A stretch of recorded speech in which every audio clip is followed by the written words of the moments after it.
పిల్లలు కావాలనే మీ కలను నెరవేర్చుకోండి. మొదటి కన్సల్టేషన్, మొదటి స్కానింగ్ ఉచితం. వివరాల కొరకు హెగ్డే ఫెర్టిలిటీని సంప్రదించండి. నమస్తే రవీంద్రనాథ్ గారు. నమస్తే అండి ఉషా గారు. పునీత్ ఖన్నా అండ్ దాంతోపాటు మనం గనక చూస్తే మనిక, ఈ ఇద్దరికి సంబంధించి ఒక కేసు అయితే రీసెంట్గా మనం వింటున్నాం. పునీత్ ఖన్నా సూసైడ్ కూడా చేసుకోవడం జరిగింది. భార్య వేధింపులు తాళలేక డివోర్స్ తీసుకున్నాక ఏదైతే మెయింటెనెన్స్ ఉంటుందో దానికి సంబంధించి నువ్వు చచ్చిపోయినా పర్వాలేదు, వీలైతే నువ్వు చచ్చిపో, నాకైతే మెయింటెనెన్స్ రావాల్సిందే అని డిమాండ్ చేయడం, దాంతోపాటు మానసికంగా ఒత్తిడికి గురి చేశారని చెప్తూ ఉన్నారు. నేషనల్ మీడియా త్రూ మనం కొంత ఇన్ఫర్మేషన్ని తీసుకున్నా, అక్కడ వాళ్ళ పేరెంట్స్ మాట్లాడడం జరిగింది అండ్ దాంతోపాటు వాళ్ళ ఫ్యామిలీ మెంబర్స్ కూడా మాట్లాడడం జరిగింది. అసలు ఈ కేసుకు సంబంధించిన పూర్తి డీటెయిల్స్ ఏంటి, ఈ మెయింటెనెన్స్కి సంబంధించి మానసిక ఒత్తిళ్ల వల్ల ఈ మధ్య కాలంలో ఇది 3వ కేసు 4వ కేసు సార్ మనం చూడడం, ఆత్మహత్యకు పాల్పడడం, ఆత్మహత్య చేసుకోవడం అనేది ఏ విధంగా చూడాల్సిన అవసరం ఉంటుంది అంటారు? అసలు డీటెయిల్స్ ఏంటి? మెయింటెనెన్స్ కోసం కోర్టులను ఆశ్రయించి పురుషుల్ని, అంటే ముఖ్యంగా భర్తల్ని, ఒక ఏటీఎం కార్డుల కన్నా ముఖ్యంగా వాళ్ళు ఏదో లాకర్లా దాచుకున్న బంగారంలాగా, ఏదో దాచిపెట్టుకున్నటువంటి దాచుకున్నటువంటి మూలధనంలాగా, ఏదో మా తాత ముత్తాత ఆస్తిలాగా ప్రవర్తిస్తున్నటువంటి మహిళలందరూ కూడా ఈ వీడియో ద్వారా నేను చెప్పగలుగుతున్న ఒకే ఒక విషయం: బీ కేర్ఫుల్, బహుపరాక్, జాగ్రత్తగా ఉండండి. మగాళ్ళు మిమ్మల్ని పెళ్లి చేసుకున్న పాపానికి ఈరోజు రోజుకొక కేసు. మొన్న బెంగళూరులో అతుల్ సుభాష్ కేసు, ఈరోజు ఢిల్లీలో జరిగింది పునీత్ ఖన్నా కేసు. రోజుకొక కేసు మనం ఇటీవల కాలంలో పెరిగిపోయింది.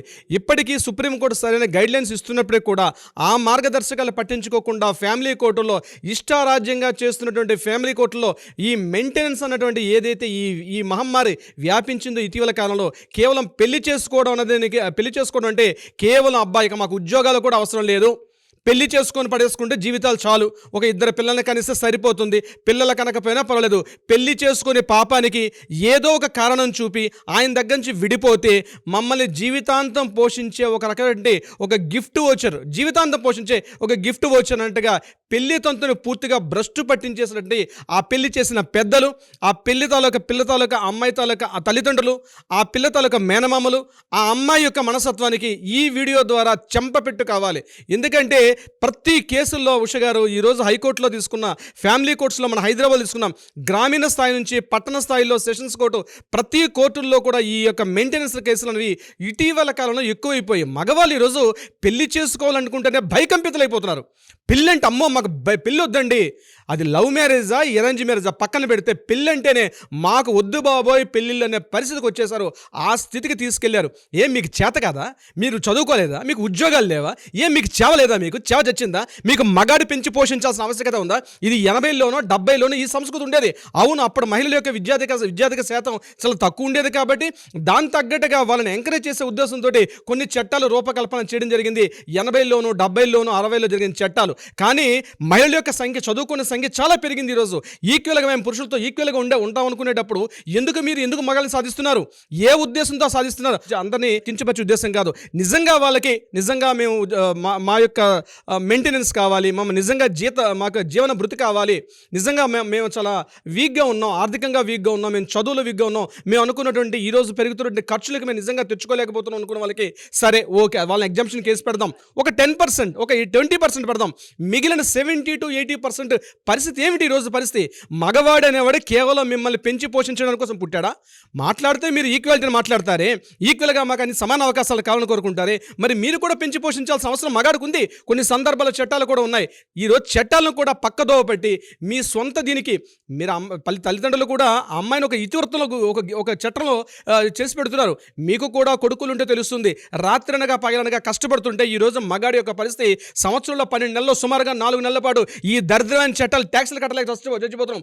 ఉద్యోగాలు దేనికి చేస్తున్నాం అంటే ఈఎంఐలు కట్టడానికి, ఉన్నటువంటి ఇంట్రెస్ట్లు కట్టుకోవడానికి, ట్యాక్స్లు కట్టడానికి. సంవత్సరం పాటు జీతంలో 4 నెలల నుంచి 5 నెలల పాటు వచ్చిన జీతం పూర్తిగా ట్యాక్స్లుగా పోతుంది.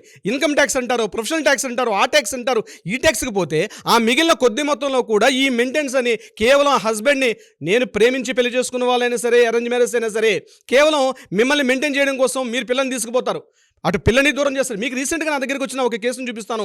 ఆయన 2001లో పెళ్లి చేసుకున్నారు. 2001లో పెళ్లి చేసుకుని 2018 వరకు, అంటే 18 సంవత్సరాల పాటు వైవాహిక జీవితం కలిసి ఇద్దరు పిల్లలు పుట్టిన తర్వాత ఏదో ఒక చిన్న కారణం, భార్యాభర్తలు అనుకుంటే ఖచ్చితంగా వస్తాయి సమస్యలు, దాన్ని సర్దుబాటు చేసుకోవడం వదిలేసి ఇతను బాగానే సంపాదిస్తున్నాడు, ఒక మంచి స్టేటస్లో ఉన్నాడు అని చెప్పి కేవలం డబ్బుల కోసం వచ్చి ఆ పిల్ల తల్లిదండ్రులు ఆమెను వేరే చోటికి తీసుకెళ్ళిపోతే 2018 నుంచి ఈ రోజు ఆ హస్బెండ్ కొన్ని వందల కేసులు పెట్టి మానసికంగా, శారీరకంగా, ఆర్థికంగా అనేక రకాల చిత్రహింసలు పోతే మొన్న రీసెంట్గా బెంగళూరు టెక్కీ కేసు చూసాం మనం, అతుల్ సుభాష్ యొక్క ఆత్మహత్య కేసు. నా దగ్గరికి వచ్చాడు ఆ క్లయింట్, సార్ నా పరిస్థితిలో ఉంది, నేను ఎందుకు జాబ్ చేయాలి సార్, ఈరోజు నా కొడుకు నా కూతురు నా దగ్గర లేరు, ఇప్పుడు నేను జాబ్ చేశానంటే కేవలం మెయింటెనెన్స్ కోసం జాబ్ చేయాలి, ఏమి చేస్తారో చేసుకొనియండి సార్, అరెస్ట్ చేస్తారా జైల్లో పెట్టుకొనియండి అంటే మనుషుల్లో మగాళ్ళు ఒక రకమైన మానసికంగా పూర్తిగా ఏం చేస్తారు, జైల్లో పెడతారు, అంతకన్నా ఏం చేస్తారు సార్, నేను దీనికన్నా అక్కడే పోయి కూర్చుంటా, నేనైతే ఉద్యోగం చేయండి సార్, కేవలం నా కొడుకు కూతురును కూడా చూసుకోలేకుండా కేవలం నా డబ్బుల కోసం చెప్పి వాళ్ళ అక్కడి నుంచి హెరాస్మెంట్ చేస్తుంటే ఇచ్చినంతకాలం ఇచ్చాను, సుమారుగా 2 సంవత్సరాల పాటు ఇచ్చాను, ఇంకా ఇవ్వాలంటే ఈరోజు నాకు చాలా విరక్తి వస్తుందని చెప్పి ఆ అబ్బాయి ప్రతిరోజు ఒక ఫుల్ బాడీ లేక పడుకుంటాడు. అతను ఆరోగ్యం క్షీణిస్తోంది, అతను పట్టించుకునే వాళ్ళు లేరు. బ్రదర్స్ ఎవరి ఫ్యామిలీస్ వాళ్ళు ఉన్నారు, హస్బెండ్ వీళ్ళ ఫాదర్ మదర్ వాళ్ళు ఎప్పుడో కాలం చేశారు, పోతే మిగిలింది ఏకాకిగా మిగిలిపోయాడు. ఈరోజు అతనికి సరైన చట్టాలు కానీ న్యాయం కానీ కోర్టులు ఈరోజు కొత్తగా చేయాల్సింది చట్టాలు కూడా చేయాల్సిన ఆవశ్యకత అయితే ఉంది. రీసెంట్గా ఇప్పుడు మీరు స్టార్టింగ్లో అడిగిన కేసు సంబంధించి చెప్తాను.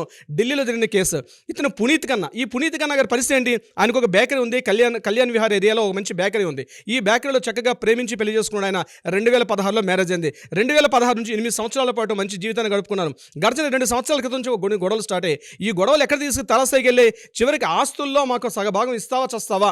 ఆ అమ్మాయి చదువుకుంది, ఆ అమ్మాయి ఉద్యోగం చేస్తుంది. ఇంకోటి ఏంటంటే ఈ బేకరీలు ఇద్దరు కూడా పార్ట్నర్స్, ఈక్వల్గా ఉంది. వీలైనంత వరకు నా కంపల్సరీ నా షేర్ నాకు కావాలి, ఇక నువ్వు సంపాదించిన దాంట్లో కూడా నాకు మెయింటెనెన్స్ కావాలి. ఇది ఆమె పెట్టినటువంటి కేసు. హెరాస్మెంట్ పెట్టి కేసులు అయిన తర్వాత డివోర్స్ స్థాయికి వస్తే నిన్న ఆయన చనిపోతూ 59 నిమిషాల 34 సెకండ్ల ఒక వీడియోని ఆయన రిలీజ్ చేశాడు. ఆ రిలీజ్ చేసిన వీడియోలు ఏంటంటే తన మానసిక క్షోభ మొత్తం కూడా చెప్పాడు. ఇదే కేసు మనం అతుల్ సుభాష్ కేసులో బెంగళూరులో కేసు విన్నాం. సేమ్ కేసు ఆయన ఇక్కడ కూడా అదే కేసు అని చెప్తున్నాడు. ఆయన నన్ను ఎన్ని రకాలుగా మానసికంగా నన్ను క్షోభింపజేస్తుంది. నేను ఫ్యామిలీలో దూరం అయిపోయాను, నా సిస్టర్స్కి, నా ఫాదర్కి, నా మదర్కి, ఈవెన్ దో మీ పేరెంట్స్ని కూడా తీసుకెళ్ళి జైల్లో పెట్టిస్తాను, నాకున్న రైట్స్ ఉన్నాయని చెప్పి నువ్వు చనిపోతానంటే చనిపోద్దాను. నిజంగా అంత ధైర్యవంతుడు అయితే చనిపోయి చూపించు, నిజంగా అప్పుడు మాట్లాడదాం. అందులో లాస్ట్ మాట్లాడిన మాటల యొక్క యాజ్ ఇట్ ఈజ్ వర్డ్స్ని నేను మీతో చెప్పే ప్రయత్నం చేస్తున్నాను ఉష గారు. అంటే నువ్వు చనిపోయినా పర్వాలేదు, కావాలని నీ తాలూకా మెయింటెనెన్స్ కావాలి అంటే ఆడవాళ్ళు ఈరోజు ఒక పైశాచికంగా తయారైనారు. ఎప్పుడో మన రామాయణ కాలంలో శూర్పణఖను చూసాం, మహాభారతంలో కొంతమంది రాక్షసులను చూసాం. ఈరోజు కలియుగంలో పెళ్లి చేసుకున్న భార్యమలు ఎవరైతే మెయింటెనెన్స్ కోసం నిజంగా అవసరం ఉన్నటువంటి వాళ్ళ సంగతిని పక్కన పెడితే కేవలం భర్త యొక్క ఆస్తిపాస్తులు, భర్త యొక్క ఆయన తాలూకా ప్రాపర్టీస్, భర్త యొక్క ఆయన తాలూకా ఇన్కమ్ మీదే ఒక రాబందులాగా, ఒక కబందులాగా పూర్తి వాళ్ళ మీద దాడి చేసి మగాళ్ళని చంపేడంది, పీల్చి పిప్పి చేసేటండి. రాబందులకైనా కొంత పీల్చి పిప్పి చేసి వదిలేస్తాయేమో కానీ అంతకన్నా దారుణంగా తయారైనారు. ఈరోజు కేవలం మెయింటెనెన్స్ అనేటువంటి ఒక పేరు పెట్టుకొని మహిళలు ఏ రకంగా తయారైనారంటే వాళ్ళ మహిళలే లేదా మనిషి రూపంలో ఉంటే మానవ మృగాలు తెలియనటువంటి ఒక హీన స్థితిలో ఉన్నారు.